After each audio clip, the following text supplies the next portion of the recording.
Bienvenidos a Nébula, un viaje al corazón del misterio, donde el universo susurra secretos que desafían nuestra comprensión. Somos Raúl Sacrest y Patricia Alonso, tus guías en esta travesía por lo desconocido, donde las estrellas no solo iluminan el cielo, sino también los enigmas que guardan. En Nébula exploraremos los misterios que yacen más allá del horizonte, aquellos que se esconden entre las sombras de la realidad y la imaginación. Desde antiguas civilizaciones que miraban al cielo buscando respuestas hasta fenómenos inexplicables que continúan desafiando la ciencia moderna. Acompáñanos en cada episodio mientras desentrañamos historias de lo inexplicable. Exploramos los confines de la mente humana y nos adentramos en las profundidades del universo en busca de las respuestas que yacen en el abismo. Ajusta tu mirada al firmamento. Apaga las luces de la razón y deja que el misterio te envuelva. Esto es Nébula. Bienvenidos a lo desconocido.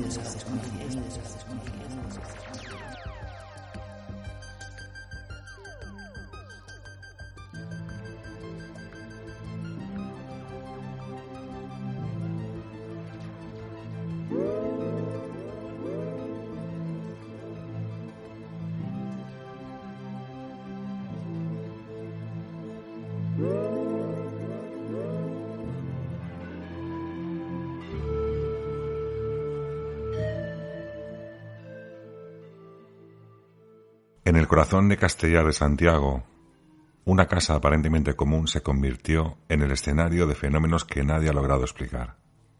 Ruidos en la noche, objetos que se mueven solos y varias presencias invisibles que parecen habitar entre sus paredes. Todo comenzó con el testimonio de Anabel López, quien asegura haber vivido una experiencia que transformó su hogar en un lugar marcado por el miedo y el misterio. Esta noche nos adentramos en una historia real que plantea una inquietante pregunta. ¿Qué ocurre cuando lo desconocido entra en tu propia casa?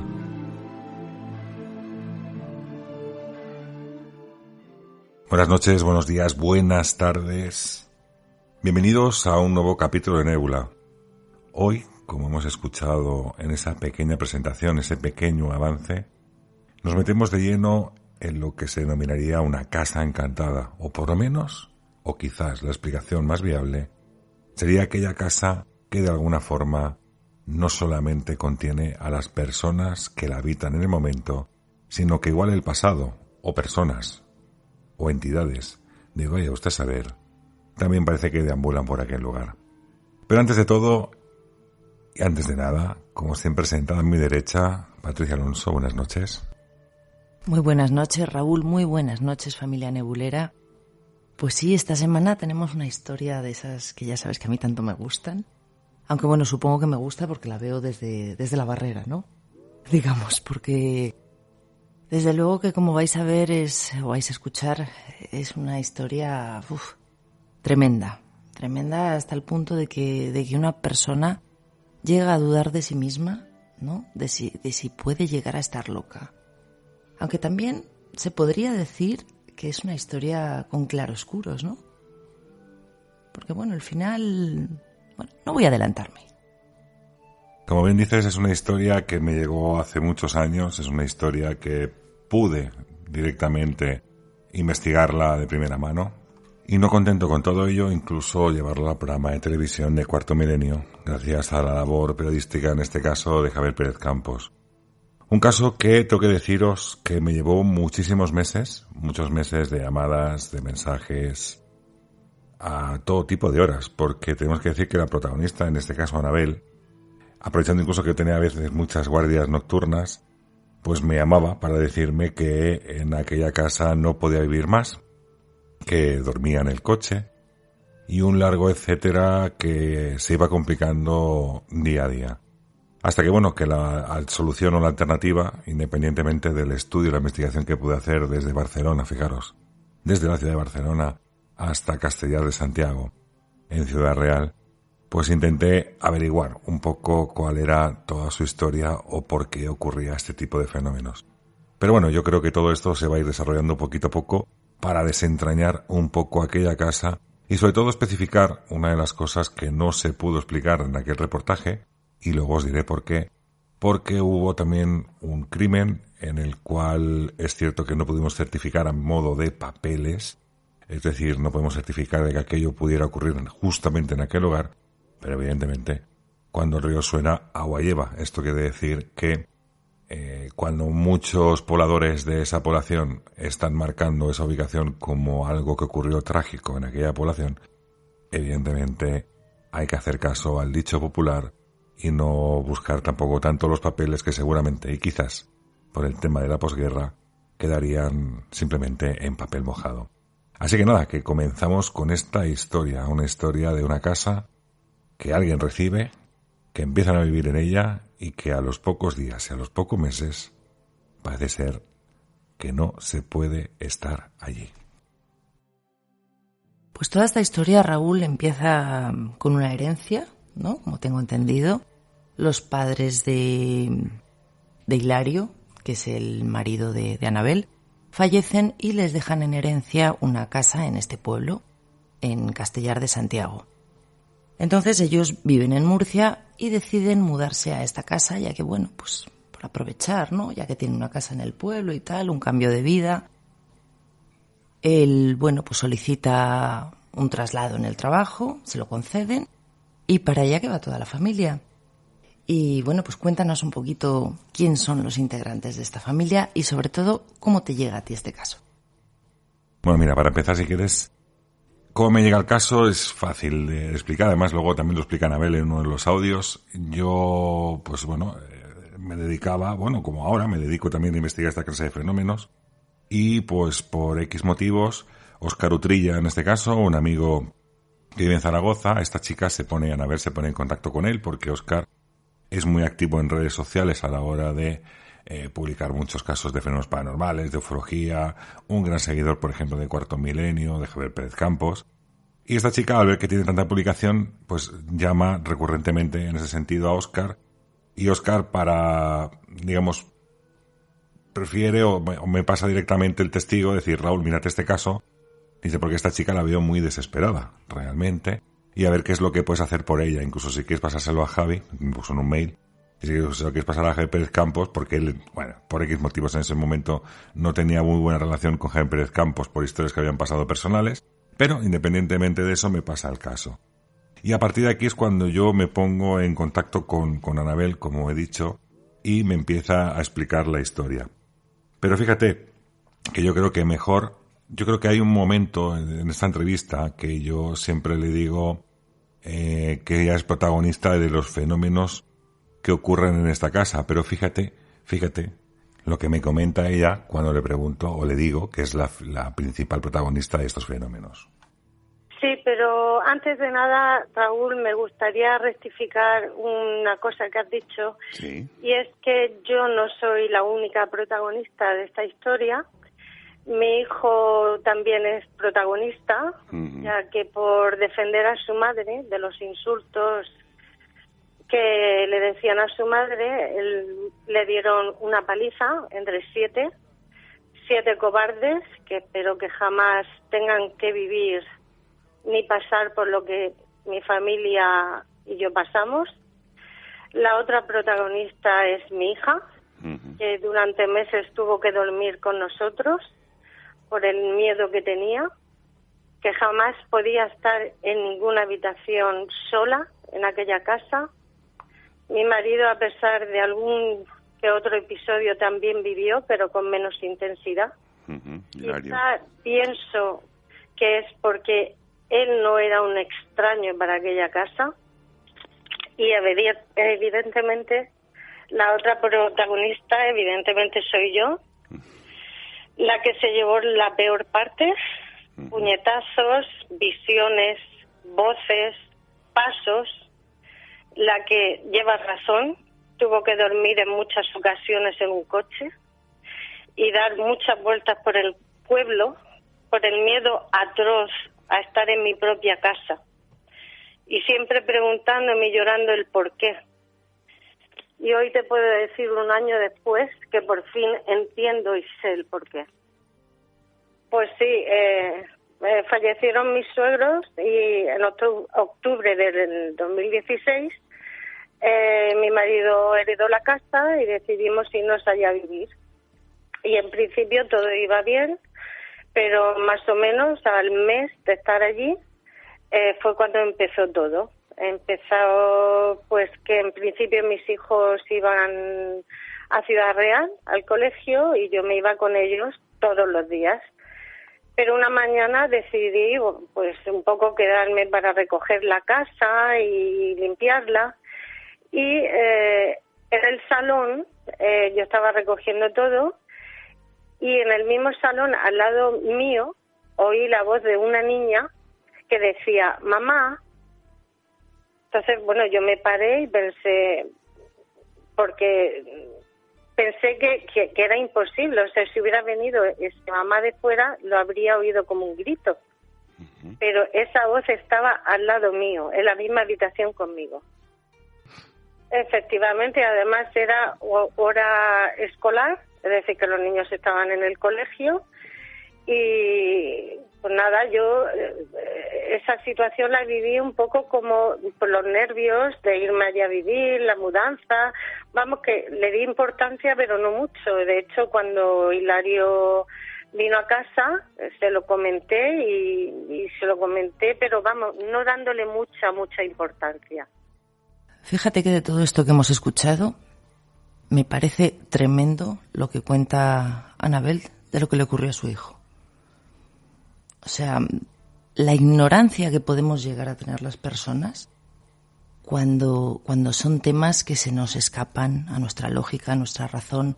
O sea, lo más fácil, como os digo siempre, es llegar y tachar a esa persona de loca, de histérica, de paranoica. O sea, no tratamos de ponernos en la piel de esa persona, no. O sea, vamos a saco contra ellos y a ver si podemos machacarlos, ¿no? O sea, yo he escuchado a Anabel también decir en un momento que ya ha llegado a ser una persona marcada socialmente, y más en un pueblo. O sea, imaginaros, ¿no? Que las cosas, el corre ve y dile está a la orden del día. Y me parece tremendo que una persona que ya de por sí que tiene el miedo dentro de su casa, que también lo tenga que tener fuera. O sea, eso me parece más terrorífico todavía. Más cabe decir, primero, que son unos descerebrados, por ponerles algún calificativo, algún apelativo a estos niñatos, a estos 7, en contra del hijo, simplemente pues porque su madre estaba viviendo, o no su madre, sino todos en general, porque ahora veremos que todos en esa casa han vivido situaciones cuanto más extrañas y anómalas, y cuando aquello se hace público, o la ven deambular por la noche y demás, acaban diciendo que su madre está loca. Evidentemente la reacción del chico era defender a su madre, y lo que tiene pues son a esta panda de energúmenos que lo que hacen directamente es encima practicar violencia sobre este chaval. Pero bueno, yo creo que sí que es cierto que aquí empecemos con el primer síntoma. Fíjate que poco tiempo que llegan ellos, los niños están en el colegio. Yo he estado en esa casa, como sabéis, he estado investigando, estuvimos 3 días enteros con sus días y con sus noches en aquel lugar. Y tengo que decir que es una población, no te sabe decir a bien los habitantes que tiene Castellar de Santiago, pero que no tiene muchos habitantes. Es una calle que va a dar directamente el acceso a lo que es la iglesia, delante de un antiguo cuartel de la Guardia Civil, de la casa cuartel de la Guardia Civil, una casa chiquitita, tampoco nos vengamos a pensar que era una casa muy enorme. Y con esto, y claro, yo la primera pregunta que le hice fue esta, es decir, bueno, ¿qué tipo de horario era? ¿O qué no horario era? ¿Por qué? ¿Cómo puedes escuchar a una mamá de alguien que pase por aquella calle en algún momento dado? Claro, en principio era horario escolar. En principio por aquella calle, como digo, no es tan transitada, no es de las principales, y al mismo tiempo pues nos encontramos con esta realidad de mamá. Pero bueno, yo creo que también tenemos el audio en este caso ahora que nos explica un poco cómo es esta casa. Pero ahora fijaros, si queréis os detallaré yo un poco más en condiciones de lo que yo viví o cómo vi aquella casa. No, de hecho, la casa de al lado, esa casa está partida, uh-huh. Y la casa de al lado, a mano izquierda, es de la familia de mi marido, está deshabitada, uh-huh. Y a mano derecha es unos vecinos que la casa está cerrada también todo el año. Es decir, no tengo nadie ni a mano derecha ni a mano izquierda, es decir, que no podría haber oído ningún vecino. Bueno. Ahí está. Y esa familia, de hecho, esa casa está prácticamente cerrada también todo el año. Pues como bien explica Anabel, tenemos que imaginarnos que es una casa de pueblo familiar, una casa que a día de hoy está dividida en dos mitades, en dos partes. Una mitad pertenece a familia también de ellos, pero que la herencia, digamos, es como que ha dividido esa casa desde los abuelos ya, no desde los padres de Hilario, sino desde los abuelos, y quedó dividida en diferentes familias, no sé, por parte de madre, por parte de padre, no te sabría decir, pero sí que es cierto que queda dividida. ¿Cómo es la casa donde están ellos? La casa en la cual estamos hablando. Pues tú cuando entras tienes como una especie como de entrada, una habitación a mano izquierda, unas escaleras que suben a segunda planta. Si continúas por una especie como de pasillo tienes otra habitación, tienes un comedor y tienes al final lo que sería la cocina. Si subes a segunda planta, recuerdo que también tienes una especie como de cocina muy antigua y varias habitaciones junto también con el mismo pasillo. Esto por lo que sería la casa, digamos, que nos vamos a centrar a día de hoy, pese a que la casa contigua, como dice Anabel, en este caso a mano izquierda, también pertenece a la misma familia. ¿Qué ocurre? Que ellos, de por sí, al ser un matrimonio con dos hijos, lo único que utilizaban en un principio, y verso lo que sería aquella mudanza que hicieron, utilizaban la planta de abajo. La planta de arriba, pues incluso hemos visto el vídeo cuando salió el reportaje de Cuarto Milenio que se veían como más los trastos, más cosas antiguas en la parte de arriba, pero es que la parte de arriba también tiene mucha historia que contar. Y ahora vamos a escuchar una vivencia de las que tuvieron Anabel y su marido ahí en la casa, que la verdad es que a mí me parece muy significativa. Y vais a ver lo que pasó en un momento en el que ellos dos, bueno, pues como cualquier matrimonio, están teniendo ahí una pequeña discusión a cuenta de estos temas. Sí, se lo comenté a mi marido y durante unos pocos días no pasó nada, pero pues yo seguía insistiendo porque oía cosas raras y entonces pues yo se lo comentaba a mi marido y una noche empezamos a discutir sobre este tema. Él empezó a subir la voz hasta que acabó gritando. Entonces paró y cuando yo lo miré, me miró y me dijo que en la oreja izquierda alguien se le puso y le hizo shhh. Lo que luego me dijo es que notó hasta el aire. O sea, un poco diciendo, hoy en día pienso que fue alguien que le hizo cállate, que tu mujer está diciendo la verdad.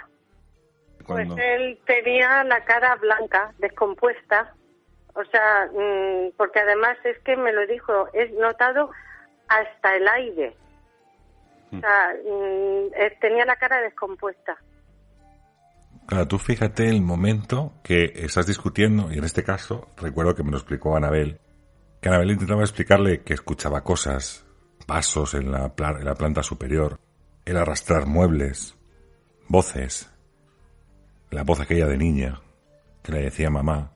Hilario quería, yo creo que de alguna manera Hilario quería quitarle cualquier grado de miedo. No dejaba de ser la casa familiar de Hilario, donde se había criado prácticamente, y que luego se había mudado a vivir a Murcia junto con Anabel. Y en ese regreso, pues supongo que sería la forma más efectiva o la forma de hacerle comprender que era una casa vieja, quizás los ruidos y demás, y estaban discutiendo. Pero es curioso porque fíjate que yo en una de estas lo que hago es también preguntarle sobre qué tipo de creencias tiene tanto ella, si le ha pasado alguna cosa en alguna ocasión más, o Hilario, porque Hilario le veía bastante... Fijaros que incluso Hilario yo lo veía bastante descreído estando con el programa de Cuarto Milenio ya y con Aldo hasta que ocurrieron varias circunstancias. Incluso cuando Hilario tomó la decisión de dar paso a que fuéramos a investigar, fue por lo que ella contará más adelante y os lo ratificaré directamente, pero escuchemos cuál es la sensación o por lo menos la creencia que tengan en este caso ambos. No. O sea, él creía y no creía, es decir, porque yo le contaba cosas, pero como él no las vivía, como yo, que yo era todos los días, pues se lo creía y no, hasta que pasó un episodio y entonces ya se lo creyó del todo. No, a mí me han pasado, como le dije a Javier Pérez Campos en su día, a mí me han pasado cosas que por miedo quizá las apartas un poco y dices, no ha pasado. Pero con esta intensidad, nunca. Y ahora vamos a escuchar a Anabel cómo nos relata las primeras apariciones de la niña. Algo que, sinceramente, a mí, según lo estaba escuchando, me estaba poniendo los pelos de punta. Y sobre todo el valor, ¿no?, de esta mujer. Yo hubiese salido corriendo, a la primera de cambio, vamos. Según la veo, salgo corriendo, vamos. No hay Santilla, no, ¿cómo se llama? Castellar de Santiago. Castellar de Santiago, vamos, para correr. Y el valor que saca, además, bueno, pero eso es gracias a que alguien la dio un buen consejo, como vais a escuchar. Y hablando contigo, recuerdo que un día me dijiste que si te enfrentas a ellos, se van. Es decir, porque ahora voy a contar lo que ya conté en Cuarto Milenio de la niña. Sí. Yo me levanté una mañana, eran las 8:30, y me llevé a mi hija a la chimenea a vestirla. Y en el pasillo tenía un espejo de estos muy antiguos, que era ovalado, y se colgaba con una cuerda muy gruesa, entonces se quedaba un poco inclinado. Y mientras yo la vestía, los ojos se me fueron al espejo y vi una niña de cuello, o sea, de cuello para arriba, pelo liso, con su flequillo, castaña tirando a rubia, que nada más que me miraba. Entonces, como fue, digamos, la primera visión de un espíritu en sí, me dio muchísimo miedo, bajé la cabeza, pero a pesar de darme miedo, quise mirar para ver que no me había, o sea, que no estaba yo imaginándome cosas. Y entonces volví a mirar y seguía allí mirándome. Y recuerdo que tú me dijiste que si les decía, vete, se van. Y entonces empecé a decir, vete, y cuando miré ya no estaba. Esa misma niña... Ay, perdona. No, sigue, continúa, por favor. Esa misma niña es como también conté en Cuarto Milenio, una noche mi marido y yo salimos y mi hijo se quedó con mi hija en casa.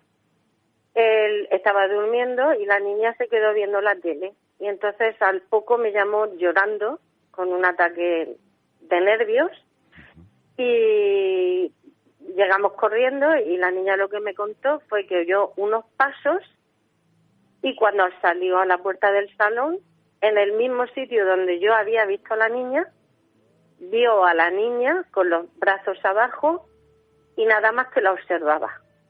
No decía, no oyó, nada más que ella oyó los pasos y la niña. Ella la vio, pero transparente, como si fuera sí, o sea, transparente, pero con la forma de niña. Sí la distinguió con los brazos abajo, pero transparente. Porque tú, a razón de esta niña, con la visión de esta niña, por lo que comentas, ¿no? Cuando la ve tu hija está completamente inmóvil y cuando la ves tú la ves en el reflejo del espejo, ¿no? Mientras que estás arreglando... El espejo. Yo la veo como una persona. ¿Y tú en algún momento notas que sea como si fuera agresiva, como si le incomodaras, como, ¿no? Algo malo? No. A mí me dio miedo en ese momento porque era lo primero que yo veía. Entonces me dio un poco de miedo, pero si hoy en día la tengo que ver, no me da miedo. Yo recuerdo aquella vez cuando me dijo que su hija se había sentido identificada con aquella niña que había visto. Estaba creando esa cierta empatía, ese miedo empático, por llamarlo de alguna forma. Y claro, esto ya trascendía un poco a aquella sensación de ruidos, a aquella sensación de golpes, a aquella visión que podía tener ella de figuras, de sombras en esa segunda planta, en el entorno. Y ya cuando hablamos de los niños, ya esto ya se complica en este sentido. Es cierto que los niños de alguna forma tienen pues esa capacidad que quizás cuando somos más mayores perdemos de alguna forma, pero cuando hay una niña también que la está pasando así de mal, hay que ponerse manos a la obra. Y antes de todo, fijaros, antes de explicaros el concepto de lo que pude investigar, y fijaros que todo va a ser casualidad o casuística. Vosotros vais a poder elegir directamente qué es lo que pasó, porque os lo voy a explicar y os lo voy a relatar tal cual. De la ciudad de Barcelona a la población de Castellar de Santiago, vía telefónica, yo en mi ordenador y al otro lado Anabel. Pero bueno, antes de todo esto, está claro que hay otra situación donde la niña también hace acto de presencia, pero que mejor que nos explique en este caso que Anabel. Sí, llegué a oír, perdona Raúl, llegué a oír a una niña. De hecho, te voy a comentar, una mañana empezó a sonar el despertador y sonaba cada 5 minutos. Y yo pues cada 5 minutos y llamaba a mi hija, y las dos oímos la voz de una niña que hablaba muy rápido y empezó a reírse. Claro, imagínate, nos vestimos en 0, salimos corriendo. Físicamente no la vi, pero sí la volví a oír. Las dos, da igual. Mi hija Irene y yo, las dos oímos la voz de esa niña, pero no llegamos a entender claramente las palabras. Patricia Alonso, antes decías que te irías corriendo. Una niña reflejada en el espejo mientras peinaba a su hija. A Irene, ha dicho el nombre, también lo decimos nosotros. Una niña que cuando suena el despertador la escuchan reírse y hablar de forma muy rápida. E incluso una niña que se aparece en aquel pasillo, en aquellos pasillos largos que tenía aquella casa, cuando sus padres estaban fuera, cuando Hilario y Anabel estaban fuera y su hermano estaba durmiendo. Aquello fue la mimetización que he dicho yo que me llevó un poco a dar las alarmas. Yo es que estos temas ya sabes que me apasionan, son los que más me gustan, y es irónico, ¿no? Porque luego reconozco que a lo mejor soy una cagona. Si me pasa esto, lo que os he dicho, saldría corriendo.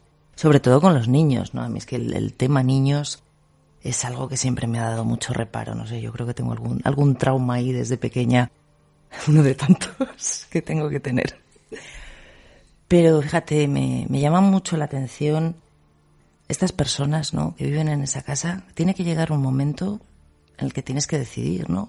O convivo con estos fenómenos, intento seguir con mi vida, o directamente ellos vencen y hacen que cambie de vida, ¿no? Bueno, y esta familia, por el momento, decidió continuar. Poco tiempo continuaron viviendo, pero sí que es cierto que acabaron mudándose de nuevo. En este caso se trasladaron hasta la población de Ciudad Real, ya que en este caso Hilario había pedido traslado de Murcia a Ciudad Real y al final dejaron la población, cerraron aquella casa y se marcharon. He prometido antes que iba a explicar la realidad de la investigación, y sobre todo en referencia a la niña, porque luego vamos a hablar de 2 entidades más que circulan por aquella casa. Anabel nos las va a explicar perfectamente, pero nos detenemos en esta parte de la niña. Fijaros que yo recibo llamadas, como he dicho, a altas horas de la noche, en diferentes horarios, de Anabel en mi teléfono móvil. Como bien hemos dicho, yo intento aconsejarla de enfréntate a ello, di que se marchen, di que se vayan fuera, etcétera, como habéis escuchado. Y casualmente, una de las noches, yo hablo con Anabel, me explica varias cosas, incluso yo recuerdo que estaba metido de lleno en Castellar de Santiago, investigando leyendas, historias que podían circular por aquel lugar vía internet. Evidentemente no tenía otra posibilidad de acceso, y bien lo que sería prensa escrita de hace años. Y recuerdo que incluso le expliqué que cerquita de su casa, de aquella vivienda, prácticamente a unos 150 o 200 metros, se encontraba también la iglesia. Sí que había la posibilidad de que el cementerio antiguo de aquella iglesia estuviera ubicado donde ahora mismo estaban aquellas casas. Evidentemente no, evidentemente había cierta distancia. Yo recuerdo que más o menos conocía la población por internet, no podía conocerla en directo y en persona. Pero bueno, fue una de las preguntas que tuve. Y yo colgué el teléfono y me quedé pensativo y me puse, pues, como he dicho, a buscar historias, a buscar indicios de qué podía haber ocurrido en aquel lugar. Y en aquel lugar me encontré con una situación un poco compleja. Encontré que en la zona de Ciudad Real y en muchas poblaciones de alrededor, en plena guerra civil, en los pozos, que había bastantes, se tiraban los cuerpos. Y yo, pues de forma casual, encontré estos artículos. Además había un libro que también hablaba sobre esta serie de catástrofes o tragedias ocurridas de que estos cuerpos acababan en los pozos. No quiero imaginar después la gente bebía de estos pozos, ¿no? Pero bueno, independientemente de esto, a mí se me ocurre, pues nada, prácticamente yo creo que 1 hora y media después o 2 horas, llamar a Anabel y le pregunto, digo, Anabel, ¿tienes algún pozo cerca? O no pozo, o una fuente que tengas tú cercana y tal. Y me dice, no, Raúl, dice, aquí no tenemos ningún pozo ni nada. Y bueno, pues nada, simplemente quedó como en aquello de la anécdota, ¿no? He encontrado estas cosas que se hacían antiguamente, pero no tiene nada que ver. Pues tengo que deciros que al cabo de 10-15 minutos suena mi teléfono, me vuelve a llamar Anabel y me dice que lo ha comentado con Hilario y que Hilario le había dicho que aquella casa que estaba partida en 2, él recuerda que antiguamente había un pozo, pero que había quedado el pozo ciego, o sea, lo habían tapado y había quedado, digamos, en el subsuelo de esa propia casa. Claro, yo ahí ya la mente me empieza a funcionar y a decir, bueno, encuentro unos datos que puede ser la guerra civil, que puede ser muchas poblaciones, pero ¿por qué me sale justamente esa publicación? ¿Y por qué me sale eso? Yo llamo y resulta que me encuentro que en la propia casa tenemos aquel pozo. Pues tengo que deciros incluso que si la casualidad es pequeña y no es grande, algunos pueden opinar de esta forma, que cuando empezamos a investigar nos damos cuenta que en plena guerra civil hubo un crimen. Hubo muchos crímenes, pero uno concreto, quizás con este pozo. Y nosotros que la violación de una niña por parte de gente del pueblo. Aquella niña, para que no hablara, entiendo yo, quizás acabaría muerta, o acabó muerta. Y según dicen las lenguas, no malas, sino lo que comenta la gente ahí en la población, es que aquella niña acabó tirada dentro de un pozo. El pozo que se conocía quizás era el de esta casa. Nosotros llegamos ahí con la investigación de Cuarto Milenio, fuimos con un georradar incluso para detectar si había pozo o no había pozo. Nos dijeron que posiblemente sí que había pozo, pero que estaba completamente tapado. De hecho, Hilario, eso nos lo comenta en varias ocasiones, que tiraron un montón de runas y tochos y cosas para taparlo todo aquello. Y que posiblemente quizás aquel pozo, según marcaba la gente de la población, podía ser el de la niña, como he dicho. Pero nos pidieron que este concepto no lo sacáramos en televisión. Porque, fijaros, esto ocurrió prácticamente en el 2017-2018, si no recuerdo mal, cuando hicimos esta investigación. Y si ahora mismo la población está polarizada, en aquel momento seguía estando polarizada. Y para más Inri, una de las personas que supuestamente actuó en aquella violación, todavía continuaba con vida y vivía en aquella población. Era muy mayor el hombre, pero vivía en aquella población. Así que nos pidieron, por favor, que no diéramos demasiados datos, que no diéramos demasiada importancia y que no diéramos demasiado vuelo a este tipo de informaciones, porque si algo podía provocar el hecho de que dijéramos esto, hubiera sido como una mecha que se enciende y que acaba explotando con toda la pólvora. Porque todavía, al igual que en el resto de España, la polarización está en aquella población. Porque se enfrentaron entre ellos mismos, la gente de los pueblos, y esto los pueblos todavía se conoce. Imaginar lo peligroso que estamos hablando de simplemente por un hecho de un presunto crimen. No imaginemos la de crímenes que ha habido en la guerra civil, ¿no? Así que nosotros intentamos tapar, no tapar, pero por lo menos, fijaros, no hacer esa prensa amarillista. Qué bueno hubiera sido, en Cuarto Milenio, hablar de la niña del pozo, ¿no? Incluso como las películas, ¿no? Que nos hubieran dicho, hombre, esto tal, esto cual, no, había evidencias, había pruebas, había testimonios que ratificaban esta historia, pero que al mismo tiempo tuvimos que callar simplemente por no dar rienda suelta a las ideas, los pensamientos y quizás, en ese caso, incluso a las posibles venganzas. Así que esa niña, como dije, en Cuarto Milenio, cuando hicimos la investigación, estuvo Aldo Linares, que luego hablaremos también de Aldo Linares, no apareció, no se supo más, pero sí que está claro que, como ha explicado Anabel, aquella niña circundaba por aquella casa, aunque cuando llegamos todos yo creo que se escondió, quizás por el miedo de que éramos todos hombres y a lo mejor no quería ver muchos hombres cercanos. Madre mía, qué historia más terrible. O sea, me ha parecido tremendo lo de la niña del pozo. O sea, pero si tuviesen que hablar los pozos de este país, o sea, que la de historias que se podrían contar. O sea, voy a hacer un pequeño paréntesis, porque, y desde aquí lo voy a decir muy alto y muy claro, nos estuvieron explicando historias y tengo que decir que la guerra es una salvajada y da igual el bando que sea. Da igual el bando que sea. Es una salvajada. Y lo digo así, y lo siento porque escuchamos muchas historias justamente de esa población, en las cuales a mí se me ponen los pelos como escarpias. Y lo siento que tenga que decirlo así, pero es que nos explicaron estas circunstancias y no puedo decir otra cosa que da igual el bando que sea, que por pensamiento diferente la gente hace barbaridades. Y perdona que te haya interrumpido, ¿eh?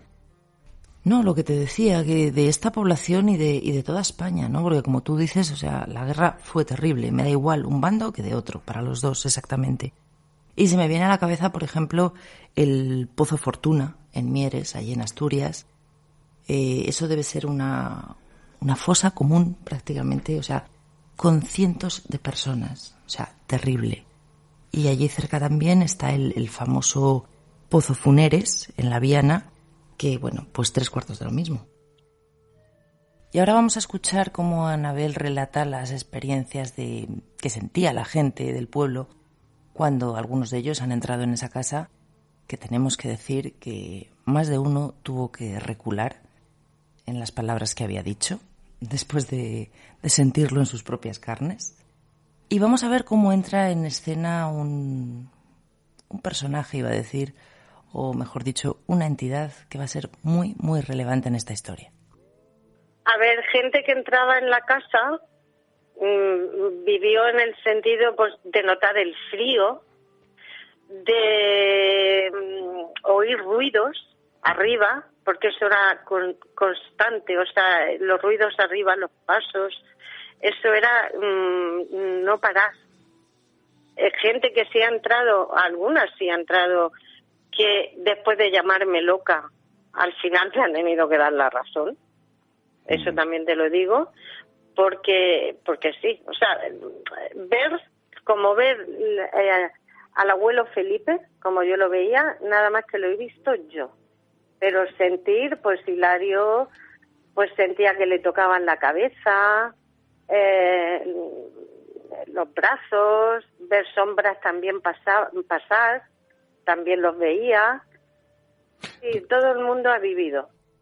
Y aquí entramos con el abuelo Felipe, el abuelo de Hilario, del marido en este caso. Desde aquí has dicho antes que entraba gente, y como entraba gente, recuerdo perfectamente también la figura de Sara, que nos acompañó en todo momento cuando estuvimos ahí con Cuarto Milenio, que era muy amiga, es muy amiga en este caso de Anabel, y que también había vivido muchas experiencias que también nos explicó, y sobre todo lo que había vivido, fíjate, no solamente el hecho de que me llamara a mí, sino que también le llamaba a ella porque estaba más cercana. Yo estaba a unos cuantos cientos de kilómetros de distancia, y seguramente que en este caso Sara fue, digamos, la persona más cercana para poder echar una mano a Anabel, de las pocas personas, en este caso, que no la trataban, vamos a llamarlo así, de loca. Pero continuando con esta historia, nos tenemos que meter de lleno porque no tan solo lo ve, en este caso, Anabel, a ese abuelo Felipe en aquel quinto escalón, sino que también su hijo tiene una propia experiencia que tengo que decir, además, que aquel niño le recuerdo perfectamente, no voy a decir su nombre, evidentemente, voy a guardar su privacidad. Recuerdo que cuando estábamos con la investigación prácticamente no hablaba con nosotros, no nos decía nada, absolutamente. Ni a Javier Pérez Campos, ni a Aldo, ni a mí, ni a los cámaras, nada. Él se sentaba, me acuerdo yo, en aquel sofá, nos miraba, y cuando empezamos a grabar, él cogía y se marchaba afuera. Él no quería ser partícipe de aquello, aunque luego, fíjate, por desgracia tuvo que defender a su madre. Pero bueno, vamos a ver qué es lo que le ocurrió a este crío ya prácticamente adolescente, qué es lo que vio. Lo que sí mi hijo vio fue una mañana que se alzó, o sea, estaba en la cama y vio a alguien que se asomaba por la puerta de la habitación. Entonces mi hijo pensó que era el padre y entonces se levantó corriendo para mirar a ver si era el padre. Y cuando se asomó, vio al abuelo cómo subía por las escaleras y desaparecía. Al abuelo Felipe, que es el abuelo de mi marido. No, ninguno. De hecho, me gustaría contarte una noche que estábamos, mi hija estaba en el salón, estábamos los tres en el salón, mi hija estaba pintando y estábamos yo en el sofá con mi marido. Y recuerdo, porque no se me va a olvidar, que pensé mentalmente, sé que estás ahí y me estás observando. Y fueron unos segundos que apareció entero, como diciendo, sí, estoy aquí, te estoy observando. Y con la misma desapareció. Y ya fue verlo todos los días, todos en el 5º escalón de aquella escalera. En principio era translúcido, pero ya cuando, porque esto puede sonar, sí, puede sonar como que estoy loca, pero yo lo trataba como a uno más, porque yo llegó un momento que ya no le tenía miedo. O sea, con los meses, pues yo ya cuando bajaba, pues yo hablaba con él. Y entonces conforme pasaban los meses, ya lo veía más, ¿cómo te puedo decir? Como mirar a una persona. No, yo de hecho hoy lo hablaba con mi marido. Él falleció cuando mi marido tendría 23 años. De hecho, cuando pasó eso en el salón, que él estaba en la puerta, yo me volví a mi marido y le dije, oye, perdona, ¿tu abuelo era así? Y me dijo, sí. Y entonces dije, pues mira, esto es lo que está pasando.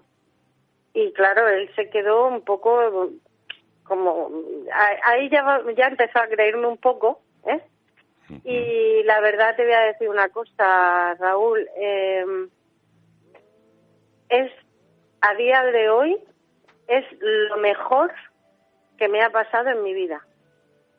He pasado un miedo, que tú lo sabes, he llorado muchísimo, pero yo siempre lo digo y lo diré, es la mejor persona que he conocido no estando viva.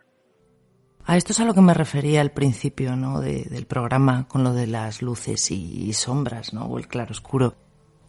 Fíjate que al final la presencia del abuelo Felipe es una presencia reconfortante para ella, ¿no? O sea, lo toma ya como uno más de la familia en ese momento, lo normaliza de tal manera que incluso ella, como la hemos escuchado, dice, es lo mejor que me ha pasado en mi vida. O sea, ella sabe que está acompañada y que hay alguien ahí que en cierto modo, bueno, pues la está protegiendo. Y además que no solo lo ha visto ella, lo ha visto más miembros de la familia. Pero desgraciadamente, como siempre tiene que haber un tercero en discordia.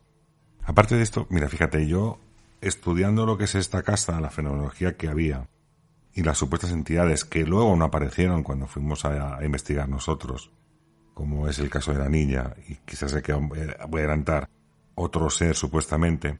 Yo creo que el abuelo Felipe, evidentemente, esa era su casa, pero su casa estaba también, vamos a llamarlo de alguna forma, invadida por otras entidades. Entendamos de qué palo voy hablando. Y el abuelo Felipe yo creo que estaba ahí como para proteger a su propia familia de lo que podía haber allí. Esa es la sensación que yo he tenido siempre. ¿Por qué? Porque la niña sí que es cierto que se mimetiza un poco, en este caso, se mimetizaba con Irene, con la hija de Anabel, no sabemos si para jugar o porque le había también una niña o mil cosas, y la supuesta entidad que a lo mejor ya, como dices tú, ¿cómo la estás definiendo? Tercero en discordia, ¿no? Y esta entidad, como vamos a ver, no es tan afable ni tan reconfortante como el abuelo Felipe, incluso una presencia agresiva. De hecho, vamos a ver ahora cómo relata una de las experiencias que tuvo Anabel una de las tantas noches. ¿Y qué es lo que le puede ocurrir? Sí, a ver, lo que pasó una noche es, yo me acosté y yo cerré los ojos y empezaron a hacerme con fuerza, como si fuera un dedo, empezaron a hacerme una M. Antes de acabar la M, yo abrí los ojos y eso paró. Y esta noche fue una tortura. De hecho, esta noche yo dormí en el coche porque empezaron a soplarme. Yo notaba un aire en la parte izquierda de la cara. En la oreja derecha era como un crujir, un ruido muy raro. Y cuando me di la vuelta para que me dejaran en paz, me pegaron 2 puñetazos en la espalda. 2 puñetazos en la espalda. Sí, 2 puñetazos. Y me fui a dormir al coche y ya no entré hasta el día siguiente. Y después de esta situación tan desagradable y agresiva, desde luego, como decíamos antes, vamos a escuchar a Anabel cómo nos relata otra de ellas, en la que, bueno, pues ella saca fuerzas y saca el valor para pedir ayuda al abuelo Felipe. Sí. De hecho, te voy a comentar una cosa que me pasó. Una noche me acosté y empezaron a tocarme la frente, pero ya era agotador, o sea, ya estaba agotada. Y recuerdo pedir la ayuda, decir, abuelo Felipe, por favor, échame una mano, por favor, no aguanto más. Y recuerdo que oí desde arriba, en la planta de arriba, oí que el abuelo Felipe, de voz, lo oí gritar que dijo, ¡fuera de aquí! Y fue, vamos, yo no sé quién me estaba tocando, porque ese sí no vi quién me estaba tocando, pero dejaron de tocarme, pero vamos, decirlo y dejar de tocarme. Fíjate que, como he dicho con anterioridad, yo creo que el abuelo Felipe no era otra persona que el protector de aquella familia. Luego incluso veréis que hay audios en los cuales refleja esa realidad, como ese protector de la familia, de que no le ocurriera nada, con todo lo que tenía incluso a su alrededor. Quizás la niña no tanto, pero quizás, ¿cómo has dicho tú que era? El tercero en discordia. Ese tercero en discordia quizás, sí que sea el protagonista más, el que molestaba quizás más en este caso a Anabel, y que el abuelo por lo menos intentaba poner orden, como hemos escuchado. Pero ¿sabéis qué? Así nos lo define directamente Anabel, a ese personaje un poco más oscuro.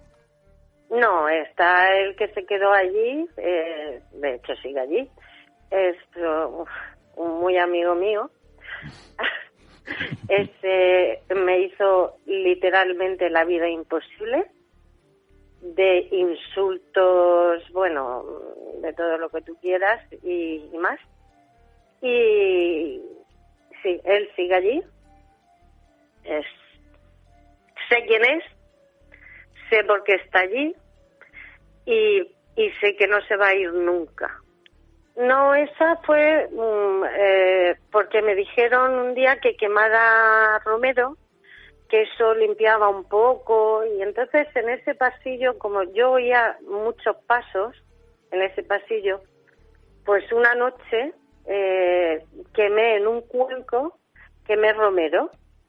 Entonces se hizo una llama muy grande que iluminó ese pasillo, y en la puerta de esa habitación lo vi mirándome y riéndose. Sí, no tan físico, o sea, no tan translúcido, pero sí veía pues que llevaba una camisa, unos pantalones, vestido, riéndose de mí. Pues al parecer esa entidad tenía nombre y apellido, o tiene, ¿no? Aunque eso solamente Anabel lo sabe. Y, por supuesto, lo dejamos para su privacidad, como así quiere mantenerlo, y nosotros lo respetamos. Aunque es curioso, ¿no?, que se le aparezca ahí en esa segunda planta, en esa habitación.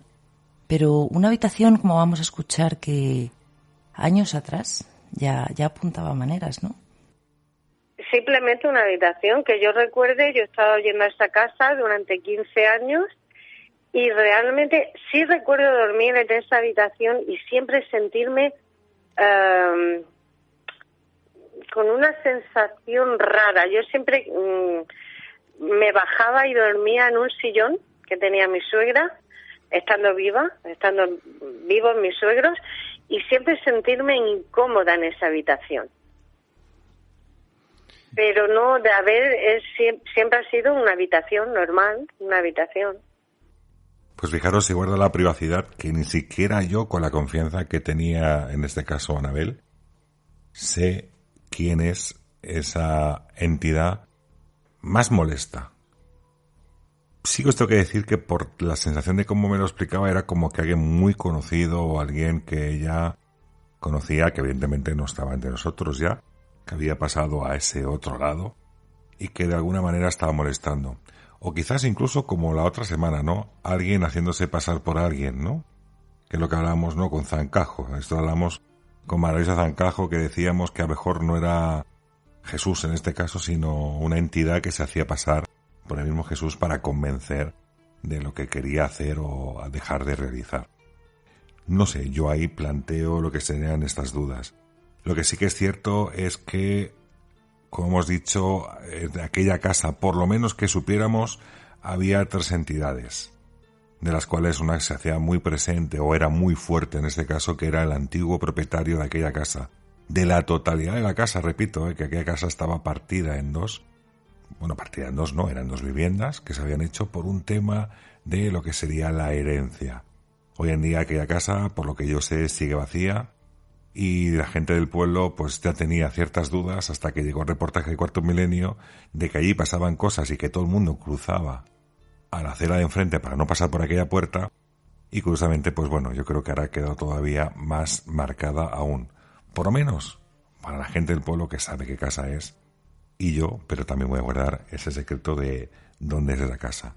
Lo que sí que me gustaría, para finalizar esta serie de audios y luego meternos de lleno en la investigación, sobre todo con Aldo Linares, porque también tiene unas palabras, en este caso, hacia Aldo Linares y hacia la investigación que pudimos realizar, unos audios en los cuales ella tiene ¿cómo deciros? Como que antes os he dicho que era un protector de la familia, alguien fuerte. Pues yo creo que con estas palabras y esas afirmaciones de Anabel os va a quedar más claro. Sí, él me seguía, donde yo fuera, él iba conmigo. De hecho, mira, te voy a comentar una cosa curiosa que me pasó. Un día fuimos a Ciudad Real, íbamos de camino a Ciudad Real en el coche, y empezó él, para comunicarse conmigo, era como si en el hombro hurgara con el dedo, o sea, me hacía como avisándome. Y empezó a hacerme eso, y venga, y entonces mentalmente le dije que es lo que pasaba, y él me decía, la niña.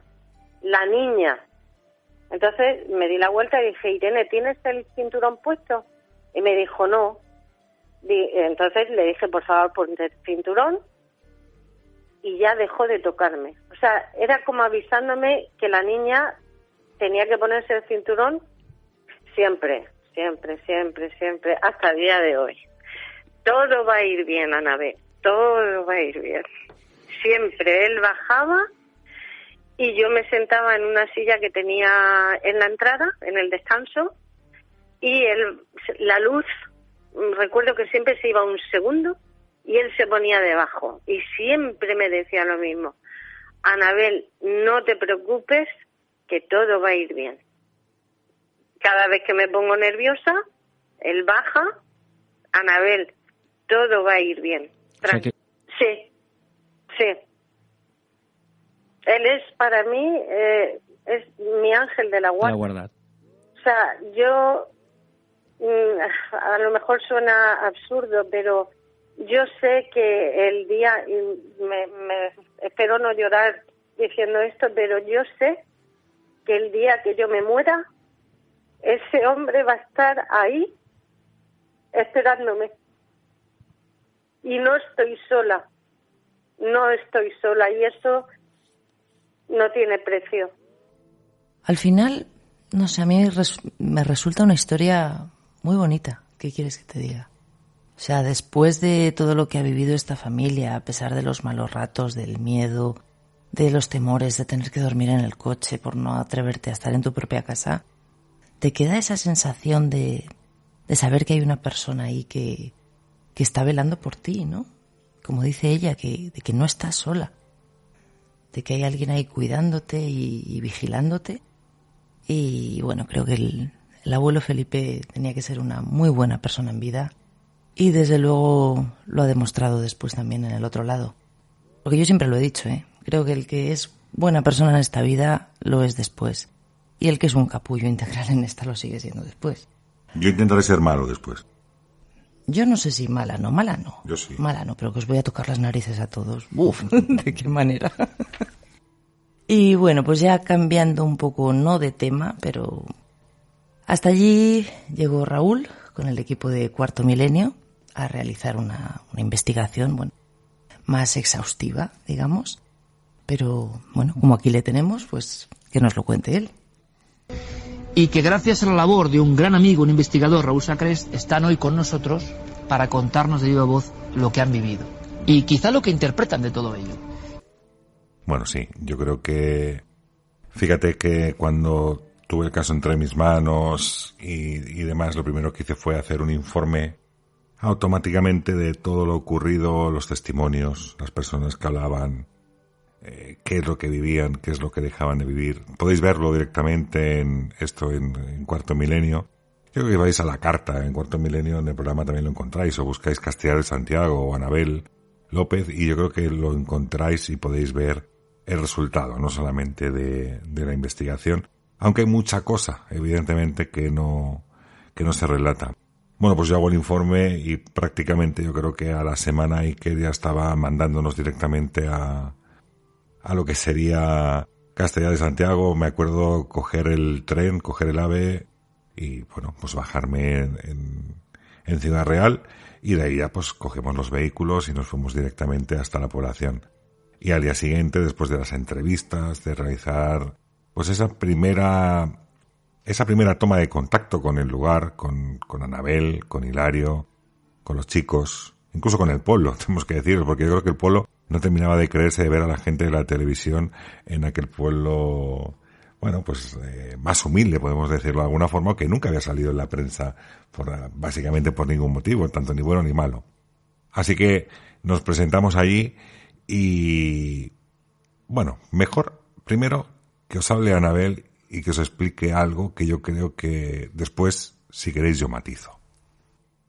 Pues, aparte de ser una persona magnífica, sí me gustaría decir una cosa, y es los comentarios que se han hecho sobre Aldo, que si Aldo no dice la verdad, que si Aldo...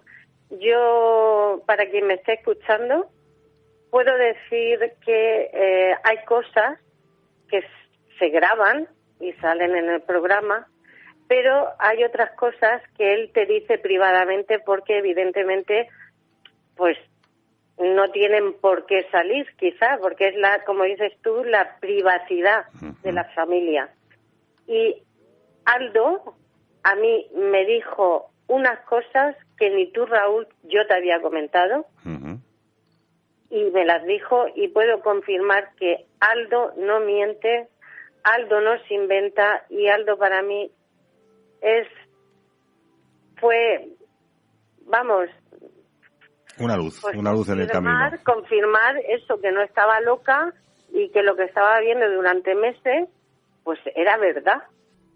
Yo muchas veces en este programa he comentado o he dicho que hay pocas personas que me han sorprendido. Entre ellas está Paloma Navarrete, está el señor Gómez en Cataluña, o bien Aldo Linares.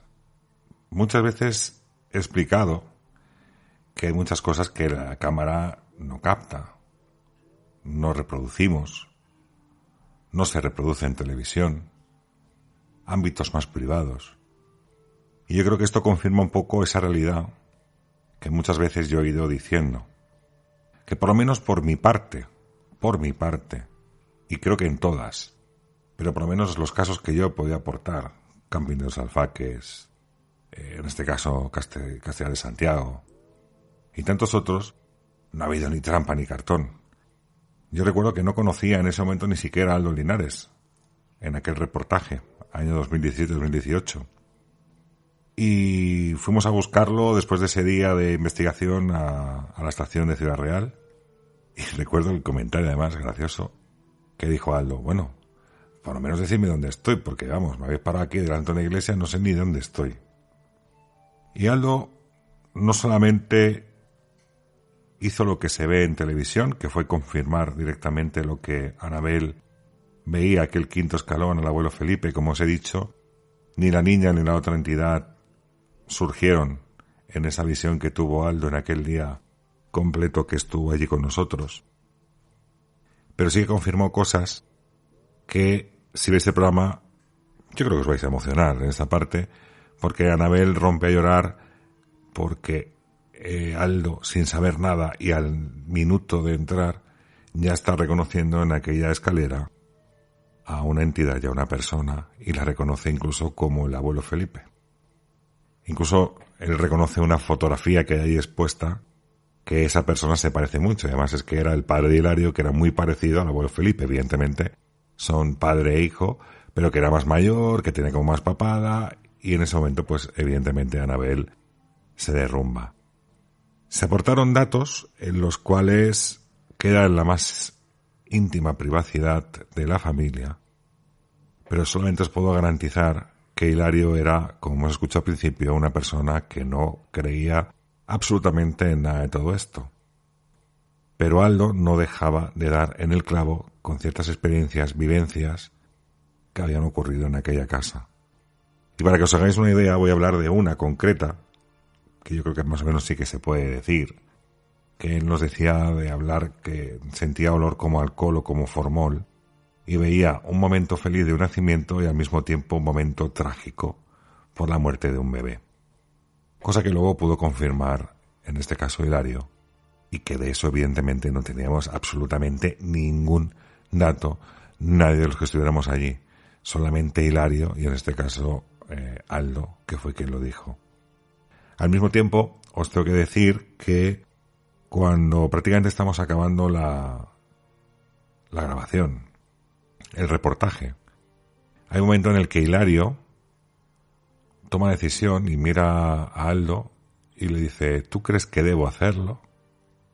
Y Aldo le dice: tienes que hacerlo.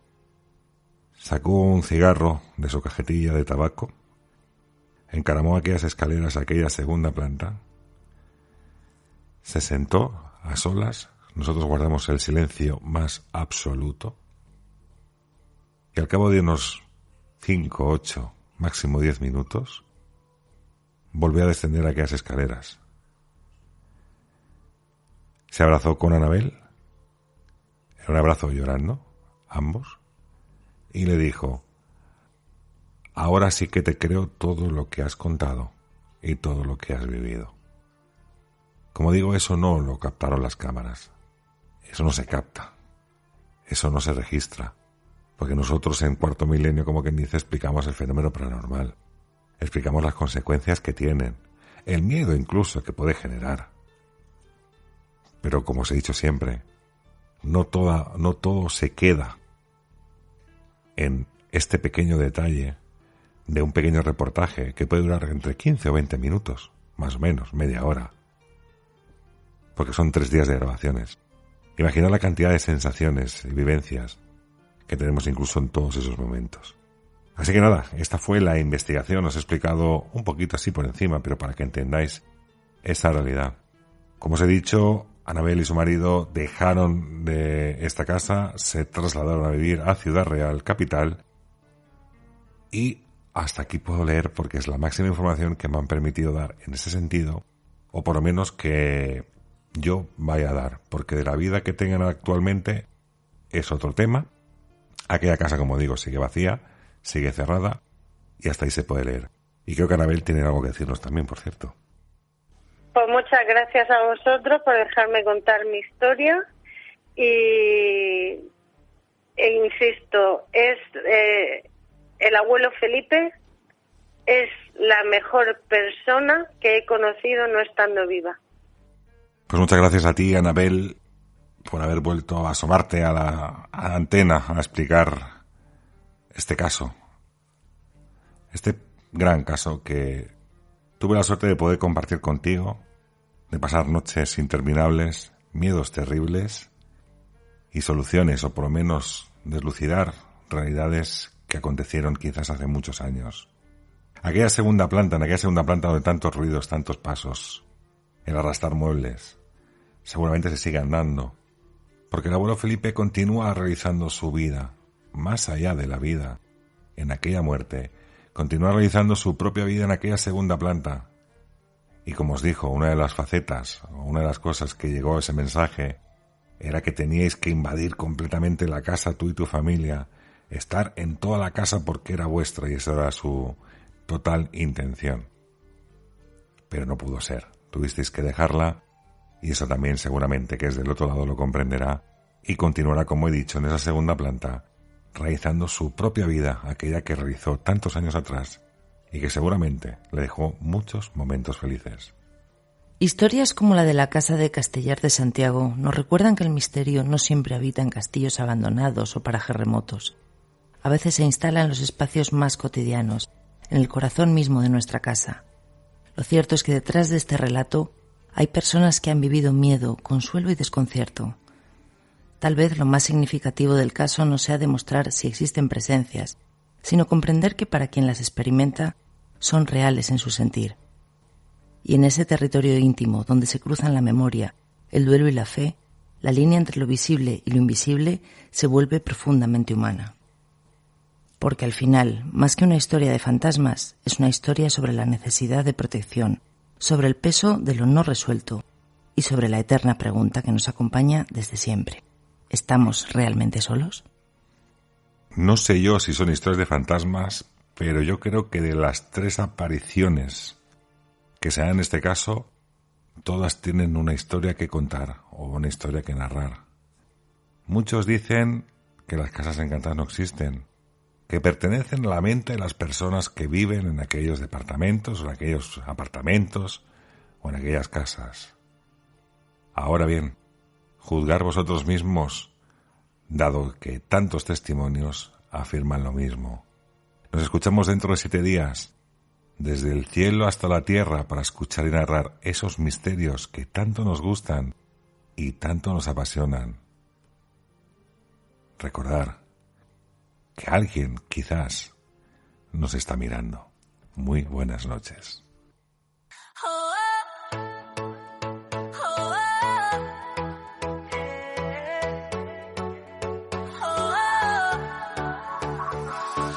Noche en vela, pantalla azul, café en la mesa, pulso play y el mundo gira hacia otra puerta. Raúl pregunta, Patricia ríe y se me eriza la piel. Hablan de sombras que se esconden donde nadie las ve. Y se escucha, abre la mente, algo se mueve detrás de la gente. Cada palabra me deja flotando y siento que estoy viajando. Nébula, nébula, se enciende la señal. Se cruzan dimensiones en mi sala principal. Fenómenos extraños, historia que se fue, ovnis en el cielo y verdades que no ves.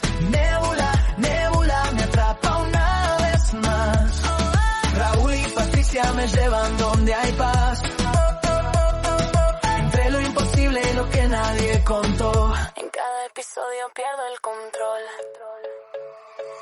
Viejos archivos, mapas que nadie quiso leer, voces antiguas que en la grabación vuelven a aparecer. Luces lejanas sobre un desierto que nadie pisó, nombres borrados que en un documento alguien tachó. Códigos rotos, pistas pendientes, algo se escribe bajo la corriente. Cada detalle me deja temblando y siento que estoy despertando. Nébula, nébula, se enciende la señal. Se cruzan dimensiones en mi sala principal. Fenómenos extraños, historia que se fue, ovnis en el cielo y verdades que no ves. Nébula, nébula, me atrapa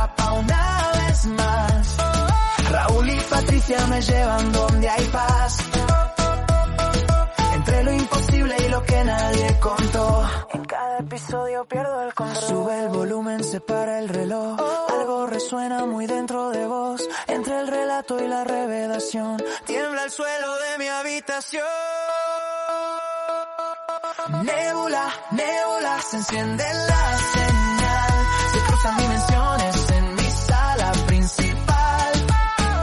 Fenómenos extraños, historia que se fue. Ovnis en el cielo y verdades que no ves. Nébula, nébula, me atrapa una vez más. Raúl y Patricia me llevan donde hay paz. Entre lo imposible y lo que nadie contó. Nébula en mi mente, ya nada es igual yo.